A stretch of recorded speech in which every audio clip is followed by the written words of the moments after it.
Qui grimpe le long du ravin de Al-Ain, berceau de la ville, les musulmanes voilées montent vers le cimetière, le belvédère.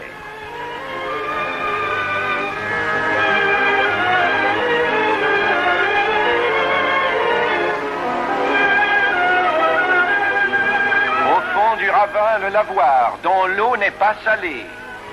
Aussi le linge en sortit, l'éclatant de blancheur.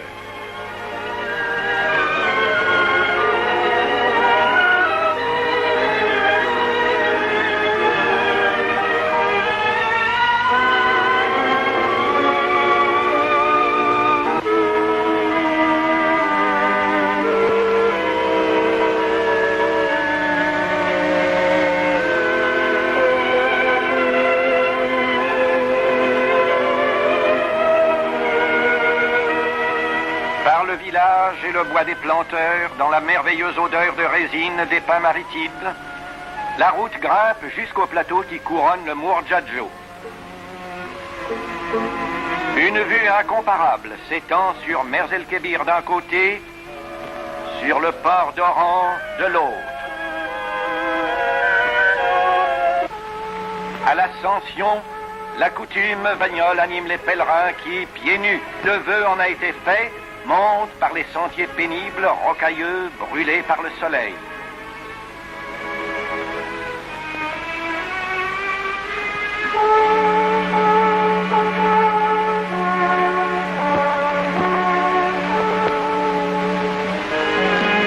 Autour de la chapelle, construite en 1849, à la suite d'une épidémie de choléra qui ravagea la ville, les cierges s'allument au...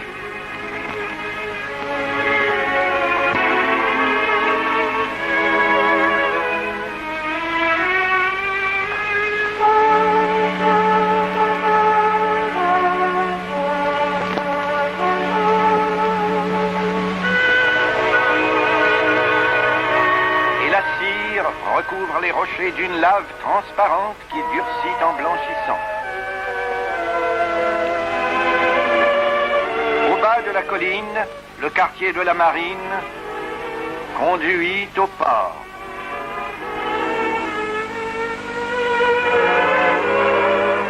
Ce port est né à l'abri du vieux fort La Manche. Les Oranais y conduisent leurs enfants.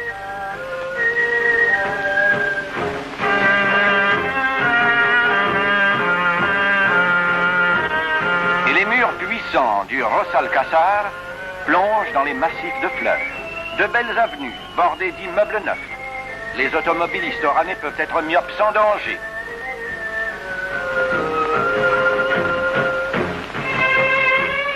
L'avenue Loubet, que les anciens combattants descendent jusqu'au square du Souvenir.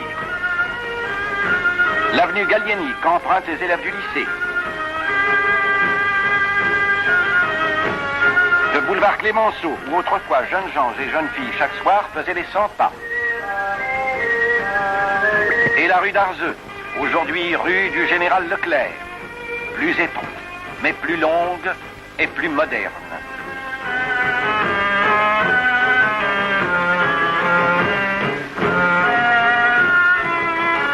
La gare. Son activité ne nous paraît pas en rapport avec la ville. C'est que derrière ces blancs bâtiments de style mauresque, se cache la gare des marchandises.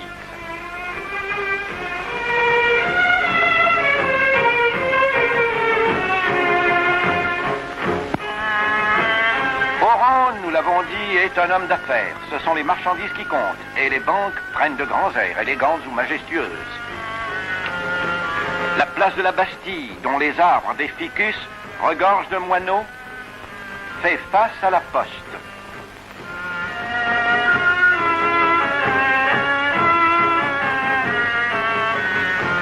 Les casernes de style oriental. L'hôtel de ville est gardé par les lions de Caen. Les Oranais sont très fiers de leur élégant opéra. La blanche synagogue. La place Carguinta où aboutissent tramways et trolleybus. La maison du colon. Une cigogne s'est posée sur le monument.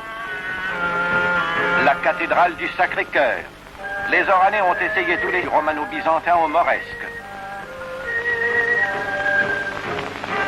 Et Jeanne d'Arc dans son armure dorée. Tous les beaux oranais peuvent jouer sans craindre les autos qui n'osent affronter leurs portes.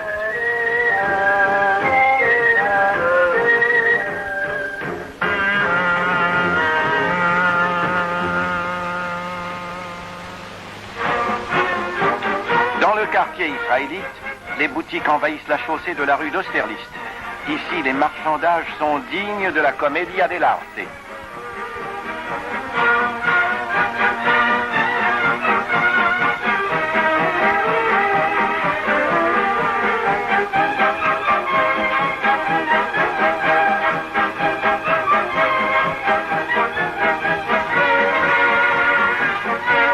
Le vieil Orient était à l'étroit. Les raidillons devinrent des rues que coupèrent des marches, la rue de Gênes aussi abrupte que la rue de la Calère. Ce personnage étrange qui porte une outre sur ses reins et agite une clochette insistante, c'est le marchand d'eau douce, car Oran manque d'eau potable. Il faut aller la chercher jusque dans les villages. La ville a poussé trop vite.